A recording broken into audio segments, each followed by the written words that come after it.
Welcome to livingpianos.com. Robert Estrin here. The subject today may be really strange sounding to you. Brahms and Ravel versus Tchaikovsky and Beethoven. You might think I've gone off the deep end with this one, or wonder, what could I possibly be talking about? Well, for one thing, these are four great composers. And this indeed is not a contest. It's just an interesting observation, but a fundamental difference among composers. And I chose these four composers because there is something that Brahms and Ravel share and that Beethoven and Tchaikovsky share. And I bet you're dying to know what it is. And I wonder how many of you at this point, if you stop this YouTube video and think about it, or if you're reading this article, you stop and think if you can figure out what I could possibly be bringing up. Well, here is what it is. As I said, these are four phenomenal composers and with a tremendous output of great music. But there is a fundamental difference in how they presented their music to the public, which lives on to this day. Look, for example, at Brahms and Tchaikovsky, since they are both 19th century romantic composers who wrote a bunch of works. Well, Tchaikovsky actually wrote 6 symphonies and Brahms wrote 4 symphonies. So the output of Tchaikovsky is a little bit bigger than Brahms in this regard. However, if you look in what orchestras typically program, it's only 3 of the Tchaikovsky symphonies that get 90% of the play. The 4th, 5th, and 6th symphonies are played constantly. They're played in public performance and recording. If you were to search out how many different recordings there are of those latter 3 symphonies, it's far greater than his first 3 symphonies. Not that those early works were mediocre by any far stretch of the imagination. However, the 4th, 5th, and 6th symphony are arguably better works than his earlier ones. So, what about Brahms? He wrote 4 symphonies. Could you say that maybe the 3rd and 4th are better than the first 2?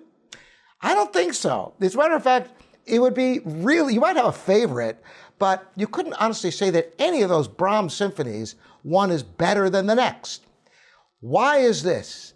Because Brahms destroyed any music he didn't feel was on the absolute highest level. So we don't know what Brahms wrote that wasn't his absolute best. Tchaikovsky, on the other hand, wrote a lot of works, and some of them are phenomenally great. For example, his B-flat minor piano concerto.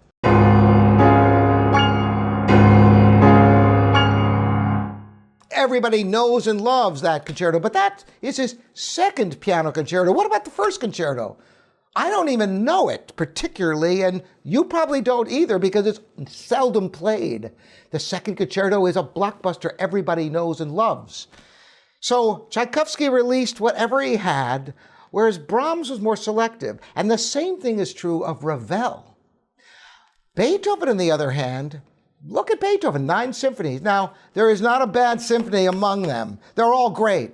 However, if you look at generally the odd-numbered symphonies are the ones that are really enriching and played much more than the even-numbered ones in general. They're all great, worthwhile works, but you could arguably say that, the 7th and 9th, for example, and the 3rd compared to the 4th, not that they're bad works, because it's all great, it's Beethoven.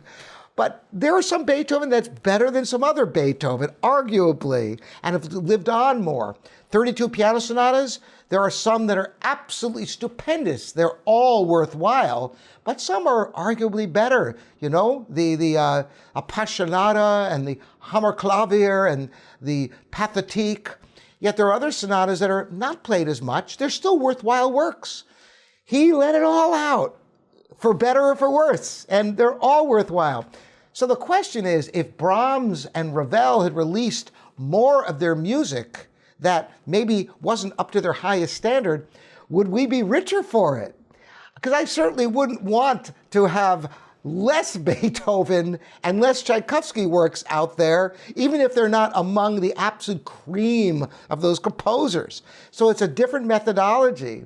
And I'm curious as to what your feeling is about this, about composers being very selective and self-editing before the music even gets out to the public, so that we only have the greatest works of Brahms and Ravel.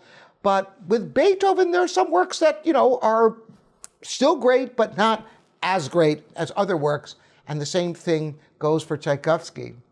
I hope this has been interesting for you. And in the comments, if you can list other composers you feel released maybe things they shouldn't have, or composers you wish they had released more and maybe they were too selective. It's a tough thing as a composer, knowing which things to release and which things to hold back. The same thing is true as a performer. If you have performances or recordings of concerts or recordings that you made in the studio, which ones to release and which ones to hold back.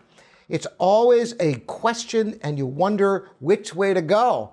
So thanks again. I'm Robert Estrin here at livingpianos.com, your online piano resource. Lots more content to come. And Patreon is an option for you if you want even more, things you can't get anywhere else on the internet.